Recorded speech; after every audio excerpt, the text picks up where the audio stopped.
why maanta u arkaysaa naag 30 sano joogto gurigooda fadhida ma aha wax kale ay u baratay ma iska kursatid sinkilamada waxa u jirta dhamankaan sida u dhalaalayo stress la'aantan quruxdan diyaaradan abajaajka camal ka dhigtay lacagahan isoo galgalayo arkii dhul meel ka imaada la aqoonin inta ka keeni lahaa marka adiga iyo lix kale ka cunaysaa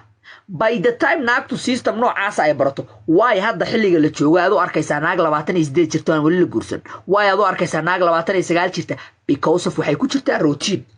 okay daanyar routine bay ku jirtaa xiriirkan bay ka baxaysaa xiriirka la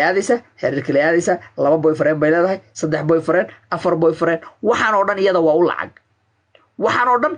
waa u lacag okay guurso kulaha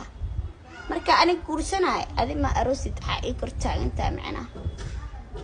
waagii hore gabdhaha 18 19 16 17 markii jiraan waa la qabay hooyaday aniga 18 jir iyadoo abay maxaa la dhigi jiray saddex anug haysatay 3 kids oo aniga aan ku jiro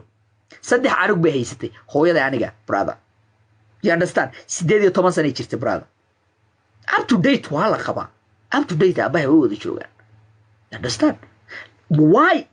why maanta u arkaysaa naag 30 sano joogto gurigooda fadhida ma aha wax kale ay u baratay it's all about money brother it's why guurki maanta xilliga numberka guurku u yaraanaya because of naagta way fahansan tahay daayaro daalan baa jira daayaro baahan baa jira wuxuu raba ma yaqaano strategy ma laha vision ma laha qorshe ma laha meel uma socdo